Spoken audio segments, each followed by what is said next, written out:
सुधा ने हाथ धोकर आंचल के छोर से पकड़कर फोटो देखी और बोली, चंदर, सचमुच देखो कितने अच्छे लग रहे हैं, कितना तेज है चेहरे पर, और माथा देखो कितना ऊंचा है। सुधा फोटो देखती हुई बोली, अच्छी लगी फोटो? पसंद है? चंदर ने बहुत गंभीरता से पूछा। हाँ हाँ, और समाजवादियों की तरह नहीं लगते ये? सुधा बोली, अच्छा सुधा, यहाँ आओ। और चंदर के साथ सुधा अपने कमरे में जाकर पलंग पर बैठ गई। चंदर उसके पास बैठ गया और उसका हाथ अपने हाथ में लेकर उसकी अंगूठी घुमाते हुए बोला, सुधा, एक बात कहें, मानोगी? क्या? सुधा ने बहुत दुलार और भोलेपन से पूछा। पहले बता दो कि मानोगी। चंद्र ने उसकी अंगूठी की ओर एकातक देखते हुए कहा। फिर, हमने कभी कोई बात तुम्हारी टाली है? क्या बात है? तुम मानोगी चाहे कुछ भी हो? चंद्र ने पूछा। हाँ हाँ, कह तो दिया। अब कौन सी तुम्हारी ऐसी बात है जो तुम्हारी सुधा नहीं मान सकती? आंखों में, वाणी में, अंग अंग से सुधा के आत्मसमर्पण छलक रहा था। फिर अपनी बात पर कायम रहना सुधा। देखो, उसने सुधा की उंगलियां अपनी पलकों से लगाते हुए कहा, सुधी मेरी, तुम उस लड़के से ब्याह कर लो। क्या? सुधा चोट खाई नागिन की तरह तड़प उठी। इस लड़के से, यही शक्ल है इसकी हमसे ब्याह करने की। चंदर, हम ऐसा मजाक नापसंद करते हैं, समझे कि नहीं? इसलिए बड़े प्यार से बुला लाए, बड़ा दुलार कर रहे थे। तुम अभी वायदा कर चुकी हो? चंदर ने बहुत आजीजी से कहा। वायदा कैसा? तुम कब अपने वायदे निभाते हो? और फिर यह धोखा देकर वायदा कराना क्या? हिम्मत थी तो साफ साफ कहते हमसे, हमारे मन में आता सो कहते। हमें इस तरह से बांध कर क्यों बलिदान चढ़ा रहे हो? और सुधा मारे गुस्से के रोने लगी। चंद्र स्तब्ध। उसने इस दृश्य की कल्पना ही नहीं की थी। वह क्षण भर खड़ा रहा। वह क्या कहे सुधा से? कुछ समझ ही में नहीं आता था। वह गया और रोती हुई सुधा के कंधे पर हाथ रख दिया। हटो उधर। सुधा ने बहुत रुखाई से हाथ हटा दिया और आंचल से सिर ढकती हुई बोली, मैं ब्याह नहीं करूंगी, कभी नहीं करूंगी, किसी से नहीं करूंगी।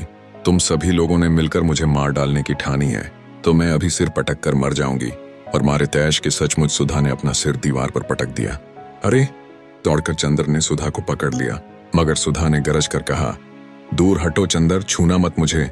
और जैसे उसमें जाने कहां की ताकत आ गई है, उसने अपने को छुड़ा लिया। चंद्र ने दबी जबान से कहा, छे सुधा, ये तुमसे उम्मीद नहीं थी मुझे। यह भावुकता तुम्हें शोभा नहीं देती। बातें कैसी कर रही हो तुम?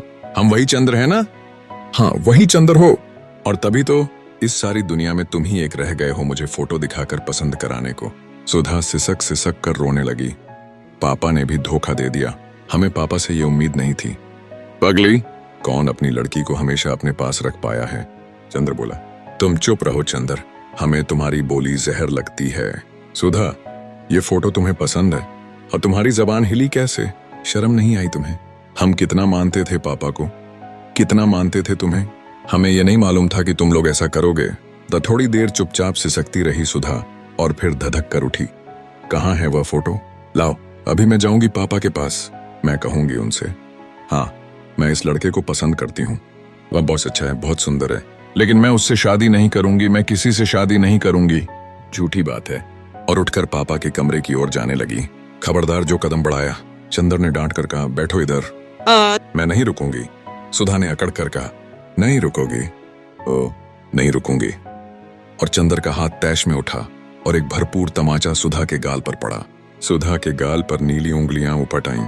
वह स्तब्ध, जैसे पत्थर बन गई हो। आंख में आंसू जम गए, पलकों में निगाहें जम गईं, होठों में आवाजें जम गईं और सीने में सिसकियां जम गईं। चंद्र ने एक बार सुधा की ओर देखा और कुर्सी पर जैसे गिर पड़ा और सिर पटक कर बैठ गया। सुधा कुर्सी के पास जमीन पर बैठ गई, चंद्र के घुटनों पर सिर रख दिया। बड़ी भारी आवाज में बोली, चंद्र, देखें तुम्हारे हाथ में चोट तो नहीं आई? चंद्र ने सुधा की ओर देखा, एक ऐसी निगाह से जिसमें कब्र मुंह फाड़कर जमुहाई ले रही थी। सुधा एकाएक फिर सिसक पड़ी और चंद्र के पैरों पर सिर रखकर बोली, चंद्र, सचमुच मुझे अपने आश्रय से निकाल कर ही मानोगे? चंद्र, मजाक की बात दूसरी है, जिंदगी में तो दुश्मनी मत निकाला करो। चंद्र एक गहरी सांस लेकर चुप हो गया और सिर थाम कर बैठ गया।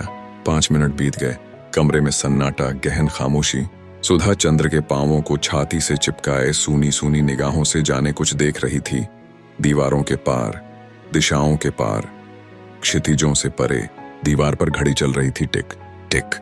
चंद्र ने सिर उठाया और कहा, सुधा, हमारी तरफ देखो। सुधा ने सिर ऊपर उठाया। चंद्र बोला, सुधा, तुम हमें जाने क्या समझ रही होगी, लेकिन अगर तुम समझ पाती कि मैं क्या सोचता हूँ, क्या समझता हूँ। सुधा कुछ नहीं बोली। चंदर कहता गया, मैं तुम्हारे मन को समझता हूँ सुधा। तुम्हारे मन ने जो तुमसे नहीं कहा वह मुझसे कह दिया था। लेकिन सुधा, हम दोनों एक दूसरे की जिंदगी में क्या इसीलिए आए कि एक दूसरे को कमजोर बना दें, या हम लोगों ने स्वर्ग की ऊंचाइयों पर साथ बैठकर आत्मा का संगीत सुना सिर्फ इसीलिए कि उसे अपने ब्याह की शहनाई में बदल दें। गलत मत समझो चंदर, मैं गेसू नहीं कि अख्तर से ब्याह के सपने देखूं और न तुम ही अख्तर हो। चंदर, मैं जानती हूं कि मैं तुम्हारे लिए राखी के सूत से भी ज्यादा पवित्र रही हूं, लेकिन मैं जैसी हूं मुझे वैसी ही क्यों नहीं रहने देते। मैं किसी से शादी नहीं करूंगी, मैं पापा के पास रहूंगी। शादी को मेरा मन नहीं कहता, मैं क्यों करूं। तुम गुस्सा मत हो, दुखी मत हो। तुम आज्ञा दोगे तो मैं कुछ भी कर सकती हूं, लेकिन हत्या करने से पहले यह तो देख लो कि मेरे हृदय में क्या है। सुधा ने चंद्र के पांवों को अपने हृदय से और भी दबाकर कहा, सुधा तुम एक बात सोचो, अगर तुम सबका प्यार बटोरती चलती हो तो कुछ तुम्हारी जिम्मेदारी है या नहीं।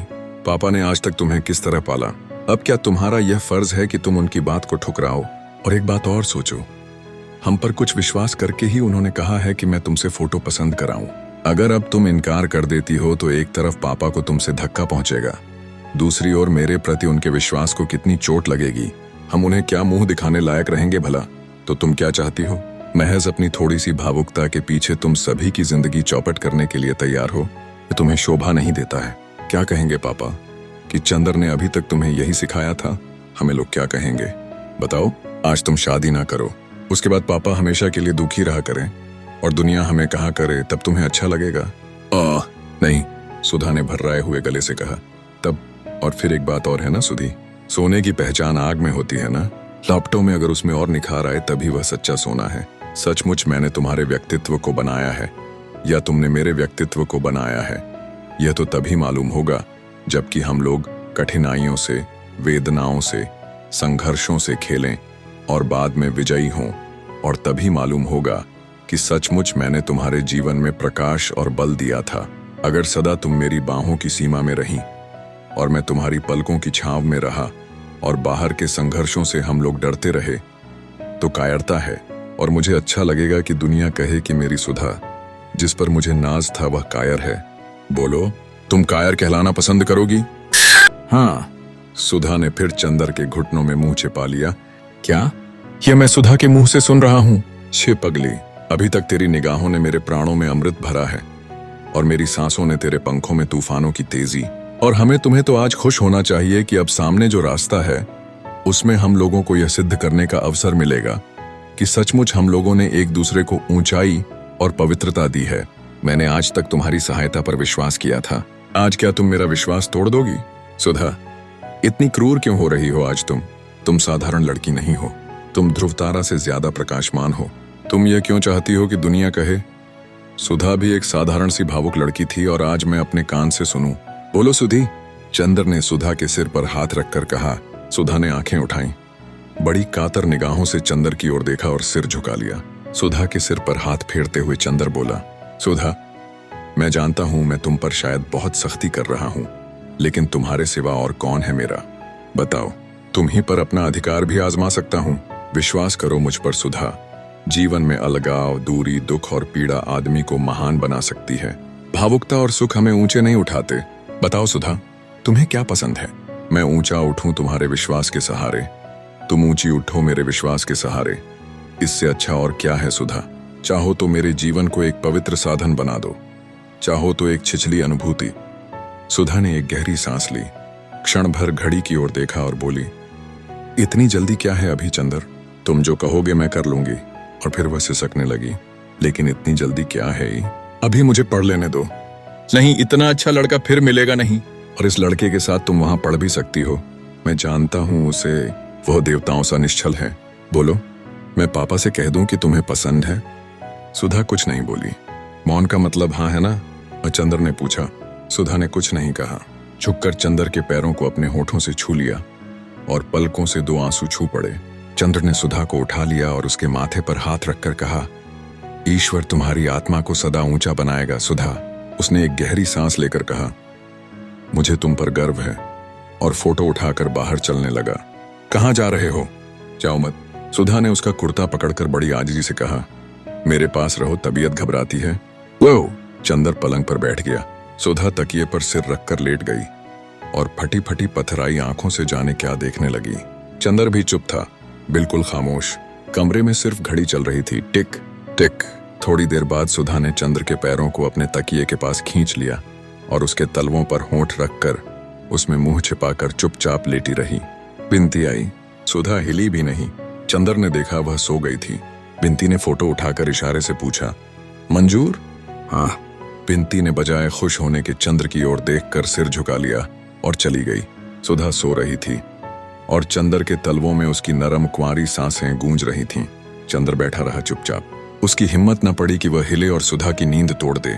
थोड़ी देर बाद सुधा ने करवट बदली तो वह उठकर आंगन के सोफे पर जाकर लेट रहा और जाने क्या सोचता रहा। जब उठा तो देखा धूप ढल गई है और सुधा उसके सिरहाने बैठी उसे पंखा झल रही है। उसने सुधा की ओर एक अपराधी जैसी कातर निगाहों से देखा और सुधा ने बहुत दर्द से आंखें फेर लीं और ऊंचाइयों पर आखिरी सांसें लेती हुई मरणासन्न धूप की ओर देखने लगी। चंदर उठा और सोचने लगा तो सुधा बोली, कल आओगे कि नहीं? बस क्यों नहीं आऊंगा। चंदर बोला, मैंने सोचा शायद अभी से दूर होना चाहते हो। एक गहरी सांस लेकर सुधा बोली और पंखे की ओट में आंसू पोंछ लिए।